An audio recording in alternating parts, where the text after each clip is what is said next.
நாம் இன்றைக்கு பார்க்க போவது விழுப்புரம் மாவட்டம் கிளியனூரில் அமைந்துள்ள அகத்தீஸ்வரர் திருக்கோயில். இந்த திருக்கோயில் தேவார பாடல் பெற்ற சிவஸ்தலங்களில் ஒன்று. இத்தலம் தேவார பாடல் பெற்ற தலங்களில் 276வது தலமாக உள்ளது. இங்கு சிவன் சுயம்பு மூர்த்தியாக மேற்கு பார்த்தும் அம்மன் கிழக்கு பார்த்தும் அருள்பாலிக்கிறார்கள். அகத்தியர் பிரதிஷ்டை செய்ததால் இத்தல இறைவன் அகத்தீஸ்வரர் எனப்படுகிறார். இக்கோயில் சோழர்களால் கட்டப்பட்டது. சிவனின் தேவார பாடல் பெற்ற 200 ஸ்தலங்களில் இது கடைசி தலமாக விளங்குகிறது. இக்கோயில் 3 ஏக்கர் நிலப்பரப்பில் உள்ளது. அதாவது கிழக்கு சுவர் கல்வெட்டு, வடகிழக்கு சுவர் கல்வெட்டு போன்ற கல்வெட்டுக்கள் மூலம் கோயிலின் வரலாறு பற்றி நாம் தெரிந்து கொள்ளலாம். ராஜாஜி ராஜன் 29ஆம் ஆட்சியாண்டு வேறொரு நிலம் கோயில் திருமுழுக்கு விற்ற விவரம் தெரிகிறது. திருமண தடை, குழந்தை பாக்கியம், கல்வியில் சிறந்து விளங்க இறைவனை பிரார்த்திக்கலாம். வயிற்று வலியால் பாதிக்கப்பட்டவர் இத்தல இறைவனுக்கு பாலாபிஷேகம் செய்து அதை சாப்பிட்டால் விரைவில் குணமாகும் என்பது ஐதீகம். சுவாமி அம்பாளுக்கு அபிஷேகம் செய்வதும் வஸ்திரம் அணிவிப்பதும் நேர்த்திக்கடனாக நிறைவேற்றலாம். மேலும் இத்தலத்தை பற்றி விரிவாக பார்க்க வாங்க வீடியோக்குள்ள போகலாம்.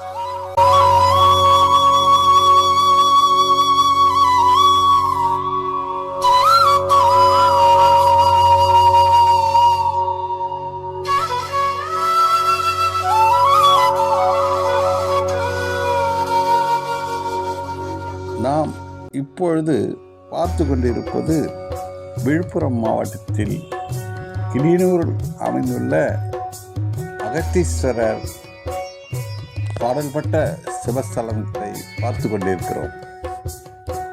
திருஞான சம்பந்தர் தேவார பதிகம் பாடிய இத்தலம் தேவார பாடல் பெற்ற தலங்களில் 276வது தலமாக விளங்குகிறது.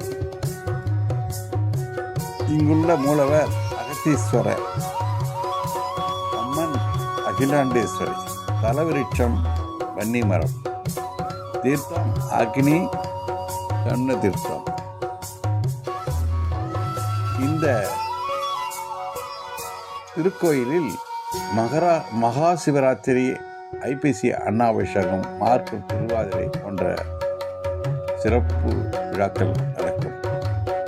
இங்கு சிவன் சுயம்பு மூர்த்தியாக மேற்கு பார்த்தும் அம்மன் கிழக்கு பார்த்தும் அருள்பாலிக்கிறார்கள். அகத்தியர் பிரதிஷ்டை செய்ததால் இத்தல இறைவன் அகத்தீஸ்வரர் எனப்படுகிறார். சிவனின் தேவார பாடல் பெற்ற 276வது தலங்களில் இது கடைசி தலமாகும். காலை 6 மணி முதல் 11 மணி வரை, மாலை 4 மணி முதல் இரவு 8 மணி வரை திறந்திருக்கும். இக்கோயில் 3 ஏக்கர் நிலப்பரப்பில் உள்ளது. இங்குள்ள கல்வெட்டுகள் தெற்கு வடகிழக்கு சுவர் கல்வெட்டு ராஜேந்திர சோழன் கல்வெட்டு, 13ஆம் ஆண்டு கிளியனூர் என்ற கேரளாந்தக சதுர்வேதி மங்கலம் இடம்பெறுகிறது.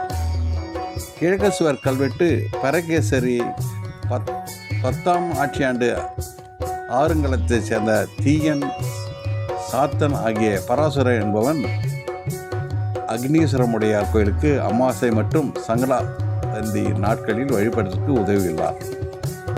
ராஜாஜி ராஜன் 29ஆம் ஆட்சியாண்டு வேறொரு நிலம் கோயில் திருமுழுக்காக விற்று விவரம் தெரிகிறது. திருமணத்தடை, குழந்தை பாக்கியம், கல்வியில் சிறந்த விளங்க இறைவனை பிரார்த்திக்கலாம். வயிற்று வலியால் பாதிக்கப்பட்டவர்கள் இத்தல இறைவனை பால் அபிஷேகம் செய்து அதை சாப்பிட்டால் விரைவில் குணமாகும் என்பது நம்பிக்கை. காலவ மகரிஷி தனது 2 பெண் குழந்தைகளின் தீராத மிக கொடிய நோய் நீங்க இத்தலம் பல ஆண்டுகள் வழிபாடு செய்தார். சிவனின் திருவருளால் அவரது குழந்தைகளின் நோய் நீங்கியது. சுகபிரம்ம ரிஷி இத்தல சிவனை வழிபட்டு தனது வயிற்று வலி நோய் நீங்க பெற்றார். திருஞான சம்பந்தி மூர்த்தி நாயனார் பாடலுடைய தேவார திருப்பதிகத்தில் கிளியன்னூர் பெருமானுடைய திருவடிகளை வழிபடும் அடியவர்கள் தீங்கிலிருந்து விட்டுபட்டு புகழுடன் வாழ்வார். வன்மை செய்யும் வறுமை வந்தாலும் தன்மை இல்ல வேற சார்பு இருந்தாலும் புன்னை கன்னியர் பூசல் குற்றாலமே நம்மை விட்டு கிளியன்னூரானே. மிக கடினமான வறுமை இயல்பட்டிருக்கையில் தொடர்பு மகளிரால் ஏற்படும் பூசல் இவற்றிலிருந்து விடுபடுவர்.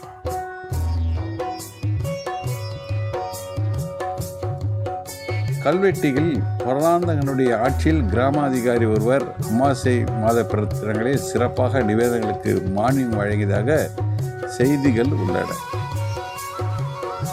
1200 ஆண்டுகளுக்கு முற்பட்ட இக்கோயிலில் எழுந்துள்ள சிவபெருமான் அடியவருக்கு அருள்பாலித்தும் இக்கோயிலை போற்றியும் பாதுகாத்தும் கோயில் வழிபாட்டை நாளும் தாராமல் கடமையாக கொண்டு வாழ்வதும் நம் கடமையாகும். இங்கு சிற்றூராக காட்சியளிக்கும் கிளியனூர் கிபி 6ஆம் 7ஆம் நூற்றாண்டில் சிறப்புற்ற ஊராக இருந்ததை கல்வெட்டுகள் மூலம் அறியலாம். கிள்ளி என்பது பழங்கால சோழர்களின் பொது பெயர். உதாரணமாக நெடுங்கிள்ளி, கிள்ளிவளவன் முதலிய சோழ மன்னர்கள் பெயர்கள் நம் பழைய சங்கப்பாடையில் காணப்படுகின்றன. திருஞான சம்பந்தர் காலத்தில் செங்கற்கோயிலாக இருந்திருக்கூடிய இத்திருக்கோயில் இடைக்காலத்து சோழ நாட்டை ஆண்ட மன்னர்கள் காலத்தில் கற்கோயிலாக கட்டப்பட்டிருக்கிறது. இப்போது இக்கோயில் பாதுகாக்கப்பட்டு வருகிறது. இத்தல பெருமான் அகத்திய முனிவருக்கு அருள்பாலித்தவர். ராகுகேது என்ற கிரகங்களும் அருள்பாலித்தவர். அதிசயத்தின் அடிப்படையில் இங்கு சிவன் சுயம்பு மூர்த்தியாக அருள்பாலிக்கிறார். சிவபெருமான் கொடியவர் நெஞ்சில் வரும்போது தங்காத இறைவன் அடியவர் துயரை போக்கி அவர் வேண்டவே அருள்பவன். அடியவர் இவ்வுலகில் மறுபிறப்பு எடுப்பினும் முழு செல்வத்துடன் நல்வாழ்வு அளிப்பவர். இத்தல தேவார பதிகத்தை ஓதுபவர்கள் இவ்வுலக கொடுமையிலிருந்து விடுபட்டு ஒரு குறையும் இல்லாது நல்வாழ்வு வாழ்வர். இத்தலத்தை நாம் வழிபட்டு எம்பெருமானின் அருளை பூரணமாக கிடைக்க எல்லாம் வல்ல இறைவனை வேண்டி பிரார்த்திப்போம்.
மற்றொரு தேவார பாடல் பட்ட ஸ்தலங்களை பார்ப்போம். நன்றி.